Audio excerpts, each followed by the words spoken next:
everyone, my name is Lucy Ameh. Welcome to another episode of Find Happiness, where we go up close and personal with our guests to talk about their journey through life, careers, and relationship, challenges they fought through depression, and the defining moments that changed everything. Today with us we have an amazing person. He's an American from Atlanta, Georgia. He's a lecturer with Delio Creative Academy. He's a composer and a sound designer, Mr. Kenneth Lovell. You're welcome, Mr. Kenneth. Thank you so much for having me. Yeah, tell us more about yourself, Mr. Kenneth. Wow, well, this is the first time I've ever been to Africa. First time I've come to Nigeria, obviously, first time to Lagos. So amazing experience? Yeah, I'm so happy to be here. It's Great. amazing. Yeah, it's just been wonderful. I've been here about a month now. So I feel like I have a little bit of a feel from Lagos, and I've had a really good time. Some things you've learned. Oh my gosh, well, I've learned that traffic is a real thing. I've learned traffic is a real thing. And being a sound designer, I actually really love hearing all the honking horns. It's like a symphony. It's like, so, honestly, I find it really hilarious to drive. So I'm like, wow, that was a crazy horn. So I'm always, listening to sound in a certain way. So there's no traffic in Atlanta? There is, but I'll never complain again. It's nothing compared to here, right? But of course, it just means that Lagos is a vibrant, growing place, and like I said, I'm really happy to be here. Like I said, my first time. I'm so happy to have you. Yeah, thank you. Well, I'm married. I have a beautiful wife. Her name is Ai. She's Japanese, and then I have two daughters, Emma and Julia, and they're 18 and 16 years old, respectively. Nice. So yeah, it's so far so good. I feel like I'm winning. Of course you're winning. You're winning, definitely. Yeah. So tell us what you do apart from being a lecturer at Delio Creative Academy. What do you do over there in Atlanta? Right. So I was asked to come to Delio Creative Academy to teach music and sound design. And that's what I do in Atlanta as well. Mostly I work in commercials, and I also do documentary films and the occasional narrative film. But it's all, sometimes they'll ask me to do music, sometimes they'll ask me just for sound design, sometimes they ask me for both. So working on those types of projects, I think I've built up some flexibility when it comes to approaching sound. So sometimes it's music, like I said, sometimes it's sound design, which I don't know if anyone really knows what's when I say sound design, but it's adding explosions or, sweetening the film, and that's the special effects part, but there's also a part of making sure the dialogue sounds really clean and you understand the story very well. Okay. So there's all of that, and of course the music also contributes. So those three things, dialogue, sound effects, and music combined make the soundtrack of a film. Oh, amazing. So I like all aspects of it and try to do it as often as I possibly can. Great, amazing. We're so happy to have you here, Mr. Kennedy. Thank you so much for honoring us. Okay, so we want you to tell our audience your journey through life, career, and relationships, and how you went into depression at some point. Yeah. Okay. Well, I started off my career, I guess, as being a guitarist, and I really loved guitar all the way from high school. And so from there, I kind of, got interested in music and more studied a little bit, like, more and more just different genres of music, played in lots of different kinds of bands. And, for, I guess, between 20 and 30 years old, I really tried, we really tried to make it as a band, really hoping for MTV and all that. I know. And we really tried hard, and it was going very well, but, time catches up with you, and I was getting close to 30, 29, 30, and I was like, man, this just isn't working, and I could see that it wasn't going to happen. But I had tied my entire identity to this group, the musical group, and all of my energy had been poured into that for 10 years, and I realized it was over.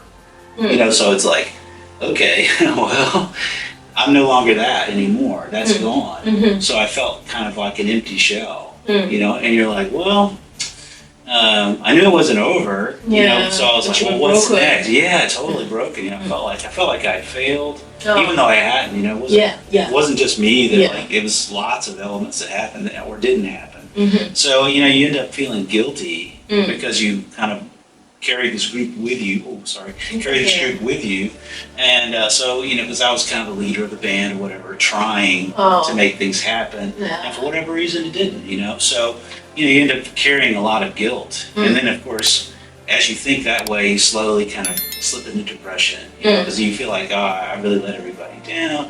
What did I do wrong? All these, it's just an inner dialogue that you have to be very careful with. And so I guess 30, 31, I was just like, at my wit's end, I didn't know what to do.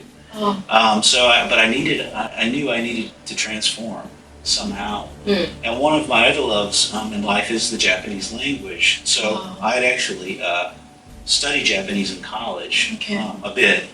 And I got an opportunity to go to Los Angeles, and there's this group of, it sounds really bizarre, but there's like a group of Japanese Christian Association, and I had studied Japanese in college, but after a while you're like, you slowly forget it, right? So I was looking for a way to kind of make my Japanese, or keep it up and not forget it. So I was like, man, I went to college, I went to like a night class first, just because, let's try.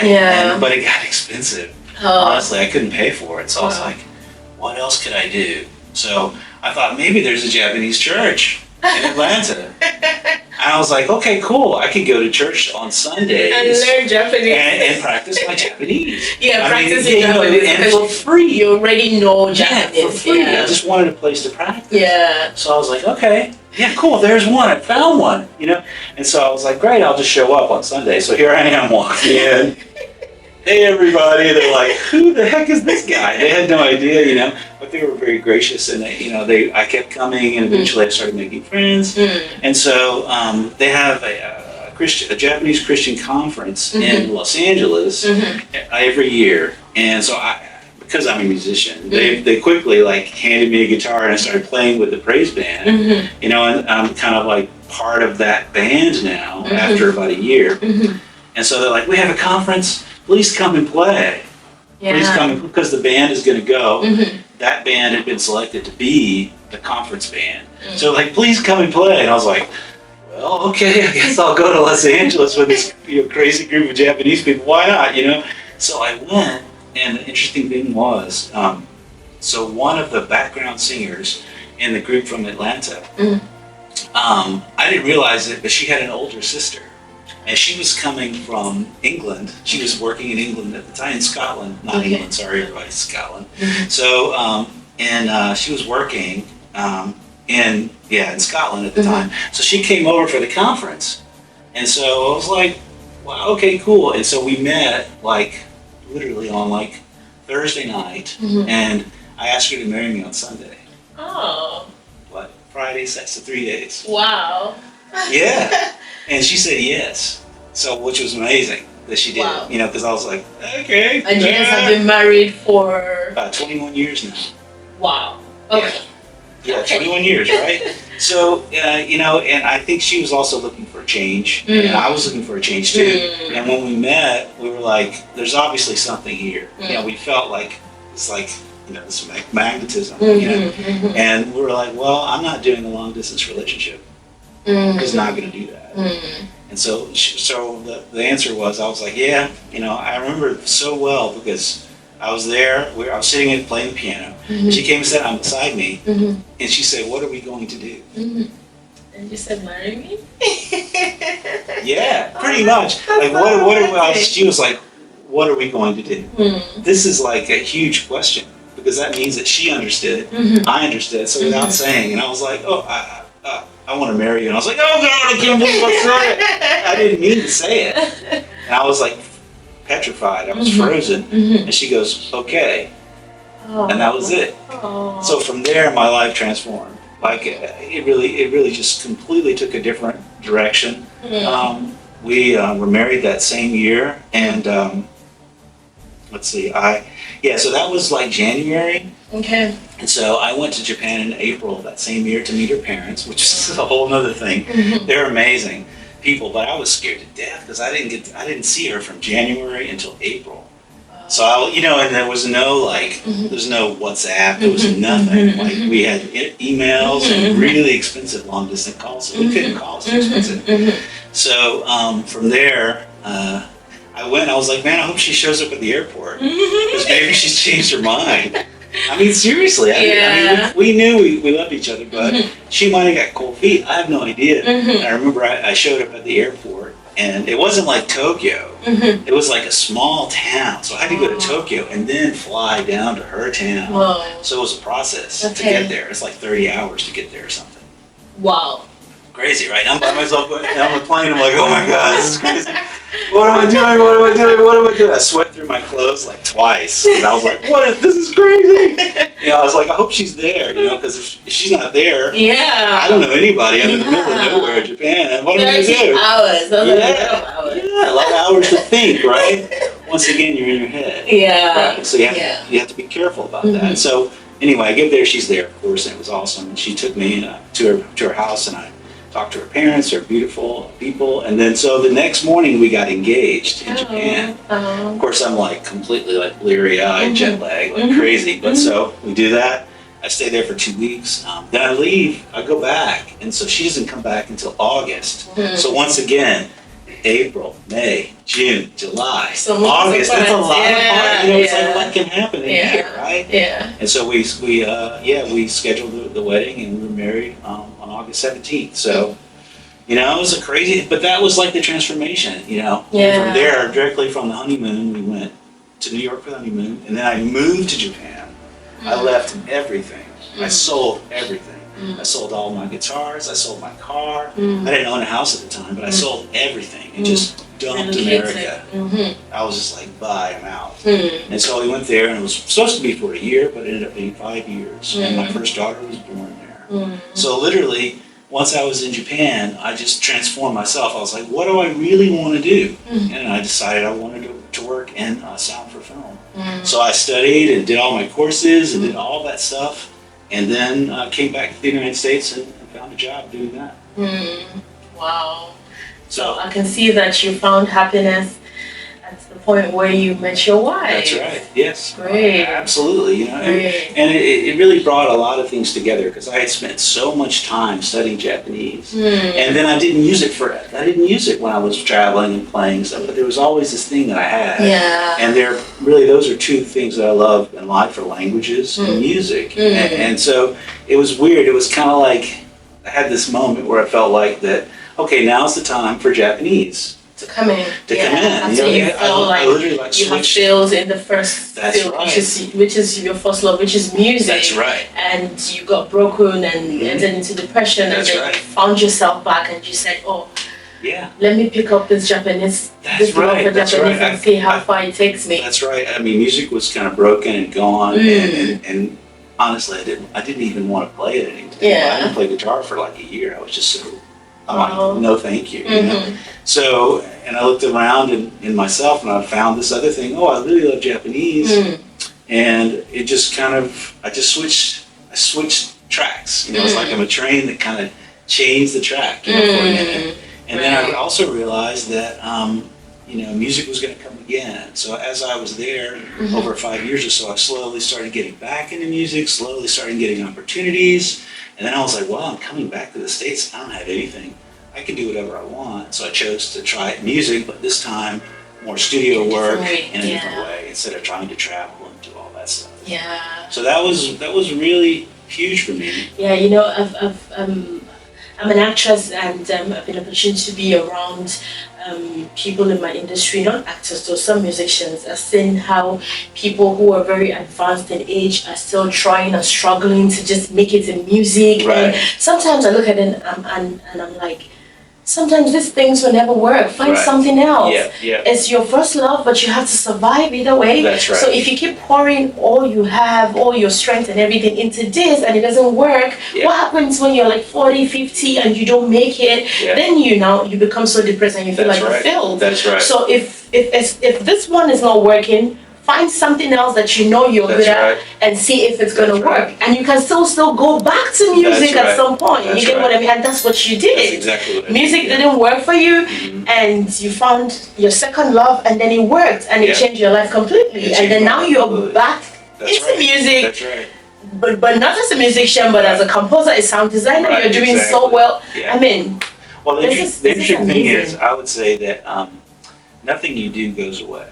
Absolutely. For good and for bad, right? True, So you try to do the more good than bad. But, true. Because all the experiences I've had, traveling around, showing up, Mm-hmm. playing, all the interactions I had to have with people I didn't know, Mm-hmm. really put me in a great position for this. And also, I got to live in another country. I lived in Japan for 5 years, so I just changed my whole worldview. Absolutely. And so it allows me to, when I meet a new client or I start working with someone, immediately I have no problems. It's like, who are you? Please tell me. It's like I want to hear. Because I'm so interested. Yeah. And I think that's been really important in my career, because I'm able to. I say this, but I'm able to put people at ease because they don't feel nervous around me, and that allows creativity to happen. I think when people can be themselves.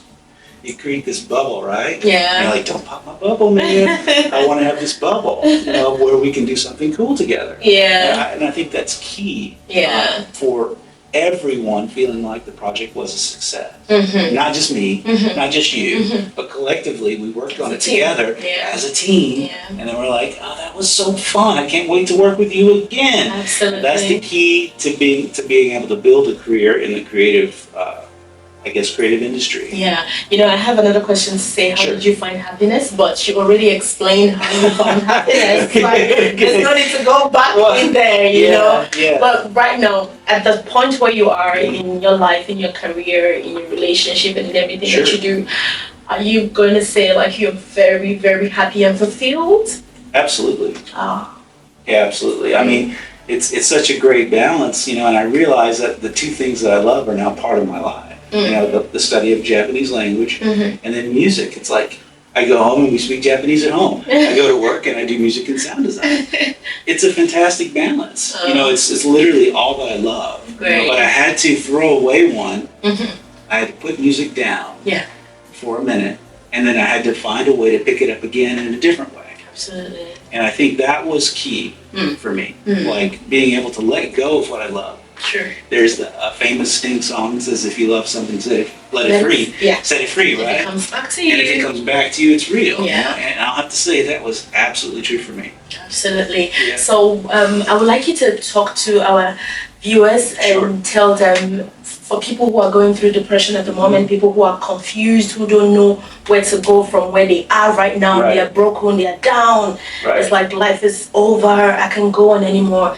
Can you help us tell them, can you advise them on how to go on in life? Just a word of advice. Well, I think that's I think depression is a real thing, and that's, if you're feeling these things, you should definitely talk to a professional, and try to really use all the tools that are there. First off, because, my experience is unique to me, but I will say that, depression is an internal battle. I don't, as much as you might say outside forces are happening on you and it causes it, it's literally how you look at things, and hindsight is everything. It's like I look back and I think, man, thank God the band didn't happen. I'm so happy that didn't happen because I realize that I'm much happier now because it didn't happen. If it would have happened, who knows what would have happened to me? I would have some kind of drug addiction or, I don't know. You don't know. That lifestyle is something that's not healthy. So in a way, I feel like I was protected by failure. It protected me. I don't know if I'd still be here. I might have died in a car crash or something, in a van, driving all the time, and it's so dangerous, literally on the road, 10 hours a day for months, to play for 45 minutes. It's crazy lifestyle, So I would say that the failure, which I don't really feel it like, I don't think failure is a real thing. I just think you've been redirected, and I felt like that, my energy was redirected in a more positive way for me. So if something is falling apart and something is, in your life that's important is coming, you feel like it's coming to an end, I mean, a lot of times that's protection. You're being protected from something that you shouldn't be involved with, and you need to recalibrate. You need to refocus and look, really ask yourself those questions like, what do I want to do? Is there something that I've always wanted to try, something I wanted to do, and try to find something else to grab onto, even if it's only for a few months. It doesn't have to be like, the one thing, but I think it's important to try to have that perspective where you're like, this isn't working out, let's try something else. And I know I say that lightly. It's depression, like I say, depression is a real thing, and I have a lot of friends that go through very hard times, and I think it's important to reach out and find someone you can talk to, even if it's just a friend, just to kind of let them hear you. And I guarantee you there's someone around you that will be happy to listen to you. Yeah. And I think by yourself, I don't think you should always try to handle it yourself. You might need to talk to someone. I talked hours about this to whomever was around me at the time. It wasn't just me, I'm talking to everybody I could. So I think look at your community, look at your group, look at your, if it's a family thing, find someone you can talk to. And but once again, try to, it's I think there's a stigma, like if you're depressed, it's embarrassing. It's like, no, it's not. This is a real thing. People understand. So I would say, reach out to those around you. You're not an island. Don't be by yourself. Absolutely. Because that's even makes it worse. Yeah. And at the same time, allow yourself to enjoy your life in some other small way. Maybe it's not the huge thing. Maybe you want to start doing flower arranging or something. Whatever it is, find something that will get you through until you are able to get on the real track again. Okay. Mr. Kenneth, Sure. we'd like you to play something for us as a musician from 21 years ago. That's right. Yeah, and while we walked in, you were playing you were serenading us with this very nice music from your guitar. So we would like you to serenade us on our viewers. All right. You asked for it, right? Yeah. Not my fault, right? Thank So you. let's see, how about this? Here we go. Oh, one thing I have to say. Okay, this song is a song that I'm not going to sing it now, but there's an artist I work with in Atlanta, Georgia. Her name is Aja, spelled A-J-A. Okay. And we wrote this song together. And she has a record coming out probably in a few months, so you guys can look out for it. And I'm just going to play the guitar for it, but she's an amazing singer. So hey Aja, what's up? This is it, right? It's the international debut, right?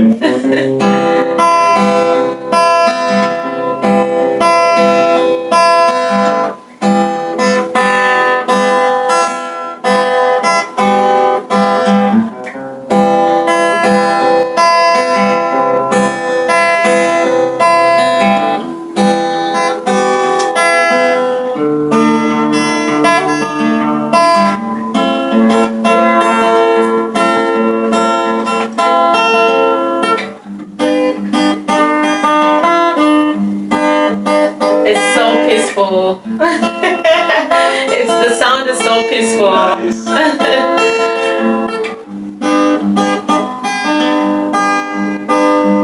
Thank you, Mr. Kenneth. You're welcome. My pleasure. Thank you for having me. Thank you, Mr. Kenneth. Thank you so much. You're welcome. Yeah. Thank you so much, Mr. Kenneth. You're welcome. We're so happy that you were able to find your happiness Yeah. 21 years ago. Yeah, right. That's pretty much. And we're so happy for where you are. And thank you so much for Absolutely. coming on the show. We really appreciate it. Sure, it's Thank you my for coming pleasure. to share your story with our viewers. My pleasure. Thank you so much, Mr. Kenneth. Okay. And we wish you all the best. Thank you. Thank you.